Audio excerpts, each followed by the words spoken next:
Ao vivo agora. Ah. E aí, foi de motoca? Foi. Ué, mas... Ah, tá certo, é 7h30, né? 7h30. E adivinha com quem é? Quem? O Xengo. Ai, não Esperando acredito. o Xengo. Ai. Tá esperando ele entrar aqui. Ô, Odrinho. Oi, galera. Ó, vermelha. Aí, chegaram. Deixa eu pôr a blusa. Aí você tá molhada.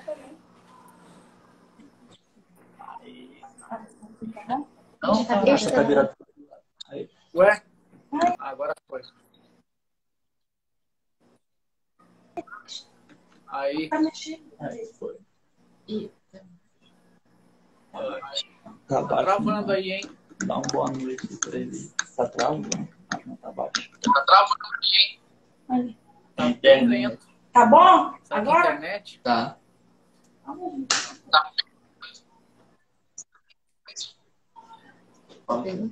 Acho que é a internet mesmo, tá um pouco fraca. E agora melhorou.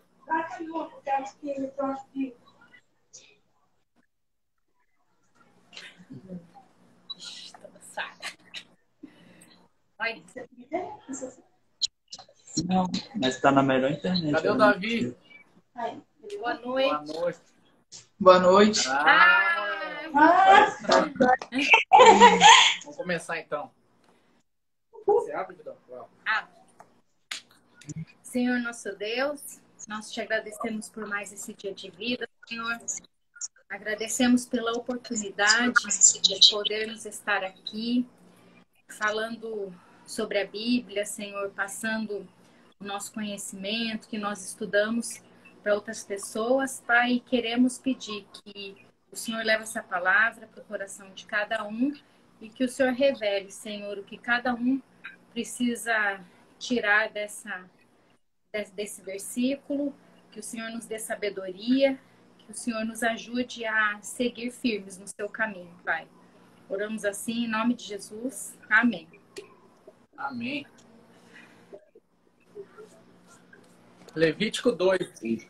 E aí, o que vocês entenderam desse trem? E aí? Esse é difícil, hein?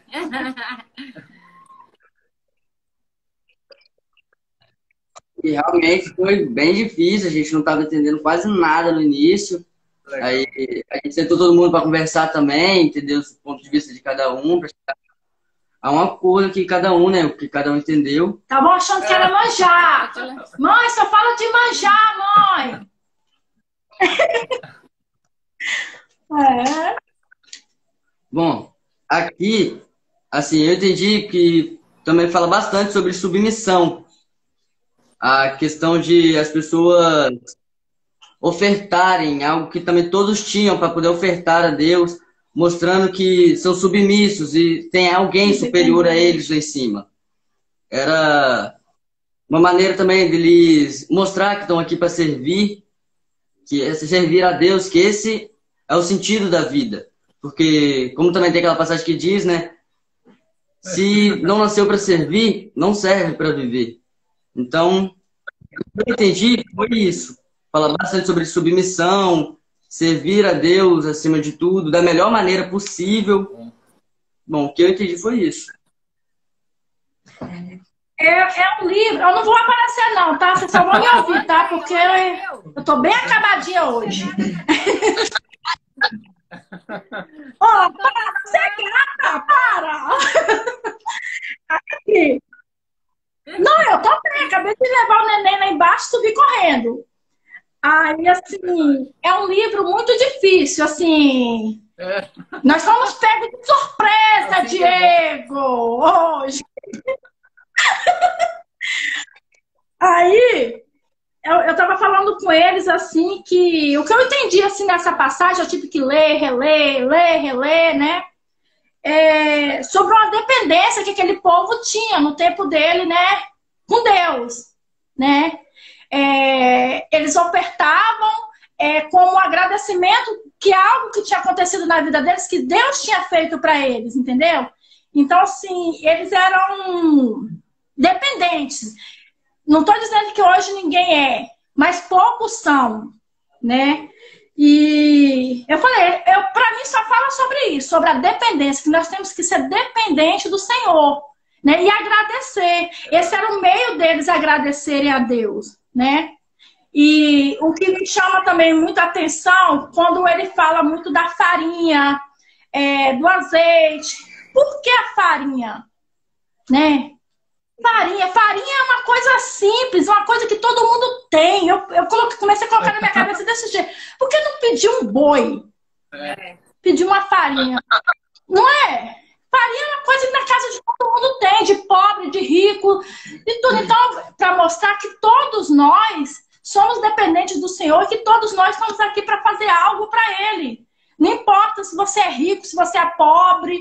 Então, isso aí que me chamou muita atenção sobre essa parte da farinha. Eu entendo que a farinha é como se fosse nós. Porque a farinha, ela tinha que ir, como é que eu vou falar? Como é que eu vou falar, os meninos? A farinha tinha que ser moída, bagaçada. Entendeu? A farinha tem que ser moída, esbagaçada. E às vezes, o ser humano, para ele ir para o Senhor, ele tem que passar por um moinho. Porque quando ele tá bem, cara, ele tá bem, tá recebendo tudo, que ele fala, pô, eu sou o cara, eu consegui. Ele não vai muito buscar a Deus, não. No meio de 100, 10 vão. E quando você passa no moinho, repassa lá naquele moinho, eu acho que as pessoas procuram mais, né? E não era para ser assim, não precisava a gente passar no moinho, mas às vezes a gente precisa passar pelo moinho, né? Por que a farinha ela tinha que ser moída? Aí eu tiro, a farinha era nós. A farinha era nós. É uma parte que me chamou muita atenção, mas é um livro muito difícil. Eu acho que assim, cada um deve ter uma interpretação, né? Mas que a dependência está aí. Eles eram dependentes do Senhor, né? Eles eram submissos ao Senhor. Fazia tudo que o Senhor mandava, né? Que hoje era para a gente fazer, cara. Só que nós somos um pouco medrosos, né? Será que é isso mesmo? Vou orar mais. Será que Deus quer assim? E a gente precisa ser submisso ao Senhor. Só a Ele, né? Essa é a minha fala. Essa live é dos meninos, né? Mas eu entrei assim, só para dar uma palavrinha assim que eu acho, né? Aí você vai lá e completa com o que você acha. Tem mais pra falar aí?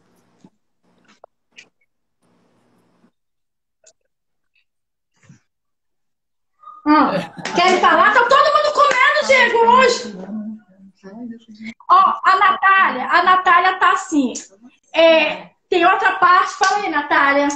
É que tem uma parte aqui que fala que não pode ter fermento nem o mel. Aí eu tava entendendo que o fermento era como se fosse... o caso que minha mãe disse que era como se fosse o pecado, né? Que era que você quer encher demais, mas não tá enchendo com coisas boas, tá enchendo com coisas ruins, que não provém de Deus. E a parte do mel, que eu não entendi, né? A parte do mel ficou vago. Interessante. O mel a gente deixou para você explicar. O mel vem da abelha. A gente deixou para... Expliquei. Por que o mel não podia entrar?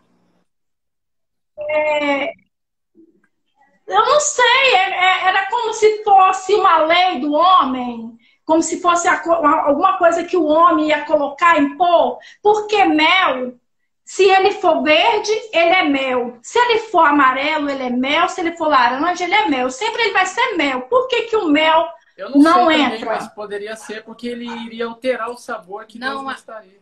Aqui ele fala por causa da fermentação, né? O mel e a farinha. Ah, tá. O mel e o fermento. Ah, tá. Química, né? Ciência. Aqui, ó. O fermento simbolizava aquilo que era aceitável a Deus, enquanto o sal simbolizava amizade e comunhão com Ele. Tanto que Jesus falou, né, no versículo que a gente tem que ser o sal da terra, né?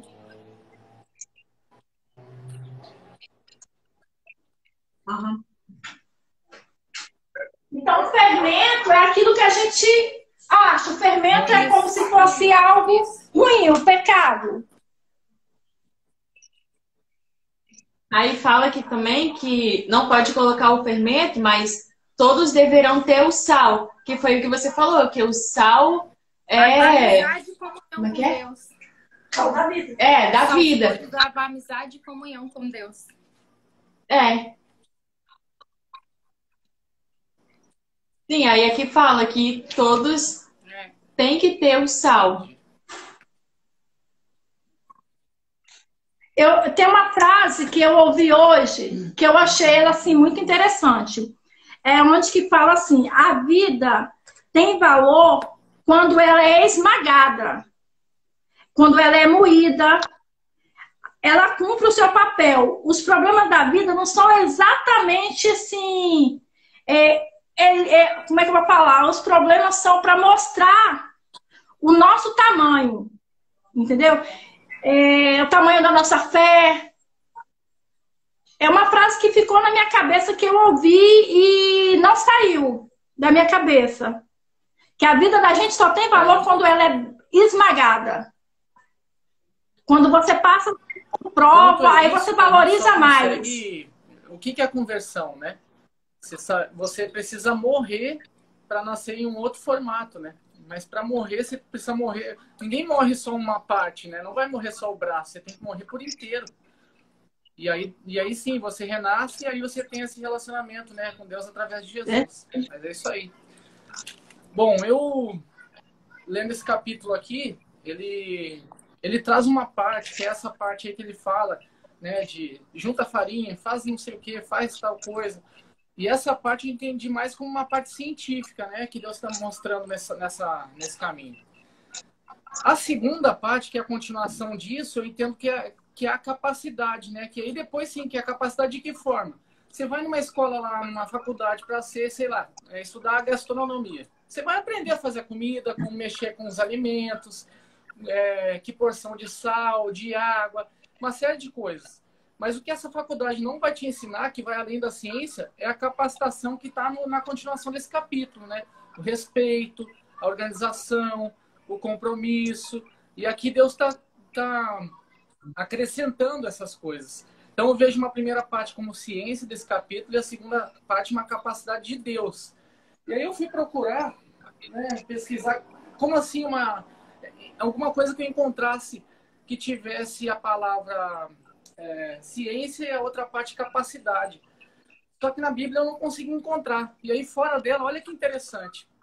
Eu não sei se você sabe, mas as universidades dos Estados Unidos, as mais antigas, elas foram criadas por cristãos, né? E uma das mais antigas que tem lá foi descrita da seguinte forma em 1690. Olha só.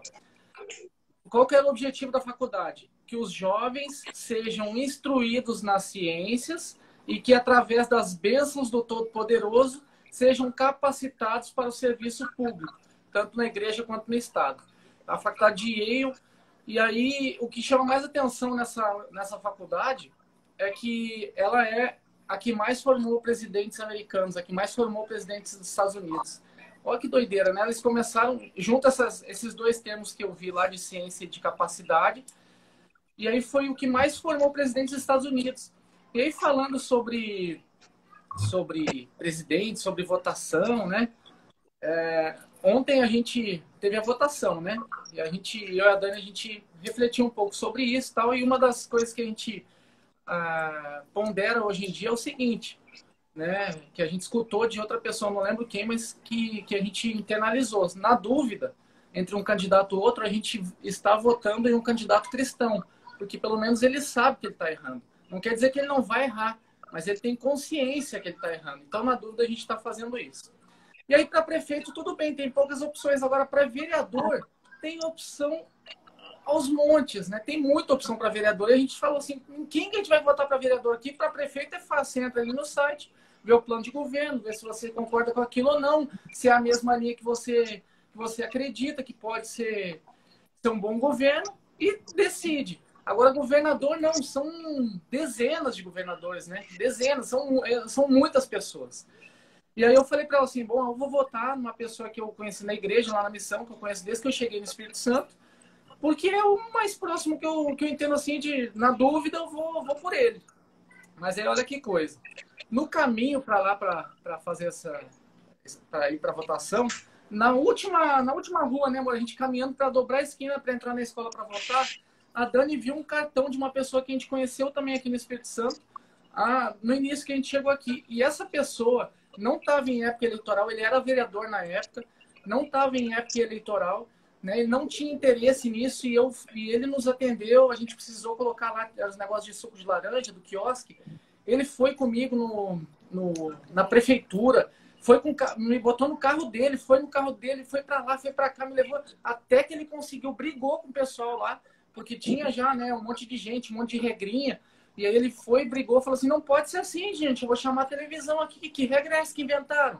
E ele bateu até que a gente conseguiu isso, mas foi, assim, a gente enxergou, você imagina, sem interesse nenhum uma pessoa fazer isso por você e ficar brigando por você, brigando sem te conhecer. Ele fez isso gratuitamente, então a gente enxergou Cristo nele naquele momento, e isso ficou marcado para nós. E aí quando a Dani viu o papel dele lá na rua, a gente falou assim, não, é ele, porque a gente sabe que é cristão, mas esse daqui a gente enxerga Cristo nele.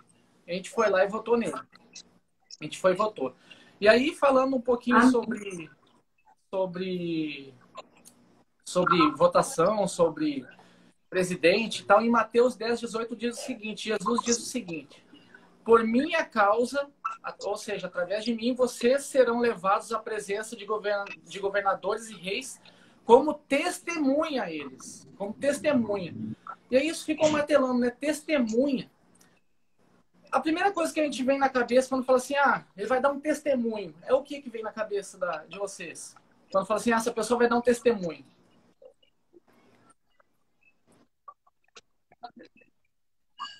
Depende, né? Pode ser um testemunho de vida, testemunho de algo que aconteceu na vida, isso, sei lá. Normalmente a gente espera que conte uma história aí. Uma coisa legal, uma coisa boa que aconteceu na vida dele.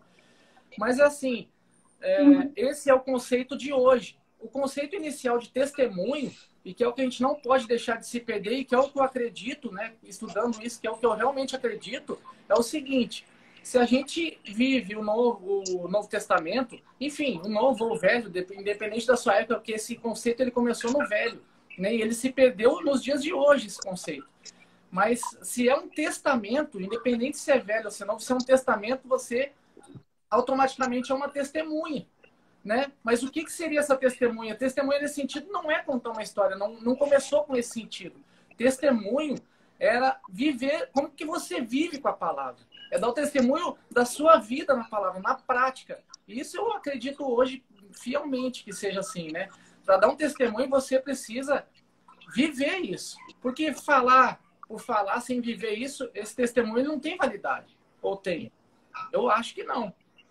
Né? Então, para que esse testemunho tenha validade, a gente precisa viver na palavra. A gente precisa viver com Cristo, né? Cristo precisa viver na gente. Aí sim esse testemunho vai ter validade. É isso.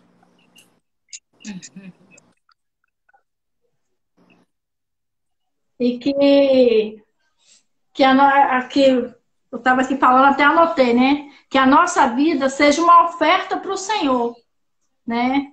Que os problemas não são o fim do mundo. Ele só nos ajuda a crescer, né? Então, assim, que a nossa vida seja assim, para Ele, né? Voltar um pouquinho lá no capítulo.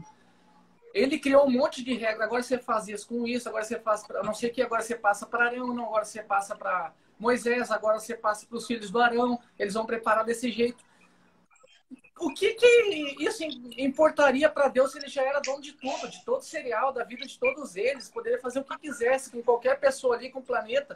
Por que ele estava fazendo isso para ele? Ele precisava disso? Não precisava de nada disso. Quem precisava disso? Nós. Todo mundo que estava vivendo naquela época precisava passar por aquilo. Ele estava ensinando a gente, não precisava mais. Ele não precisava de nada daquilo, ele já era dono de tudo. Então, para que ter tanta regra? Para que a gente aprenda, né? Que a gente aprenda o que ele quer passar. Então, realmente, é isso aí, André. A nossa vida, ela é uma oferta ao Senhor mesmo, de gratidão a tudo que Ele faz por nós, né? Sem dúvida nenhuma. falar mais alguma coisa? Amém.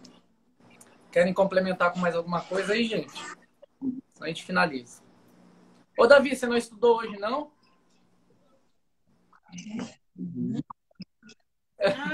Ó, Davi tá ali, ó, quase dormindo no sofá. Ele acordou cedo. Ai. Mas muito legal. Gente, vocês finalizam aí, então? É.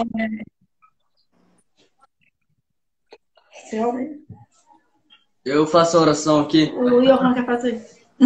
Johan, eu tô envergonhoso. Senhor Pai, Criador do céu e da terra, muito obrigado por tudo que tem feito por nós até hoje, Senhor. Peço, Senhor, que nos ensine, Pai, a ser mais dependente de Ti, nos torne, Senhor, mais próximos. Queremos também te pedir, Pai, que ilumine o nosso caminho e que nos permita, Senhor, ser cada dia melhor. Em nome de Muito bom, Jesus, gente. amém. Ó, a gente já tem uma tática aí, ó. Quem não quiser aparecer, só fala do lado. Pronto, aí, ó. Resolvido.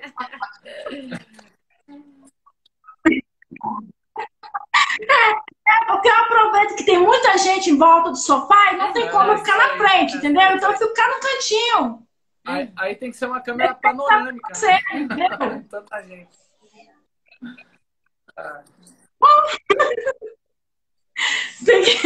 Nem que ser, porque tem aqui, a gente tá aqui em 7. Vocês só viram 2. É isso aí. Eita. Muito bom, Em gente. Ó, 7. um beijão. Até mais. Beijo. Valeu. Tchau, tchau. Tchau.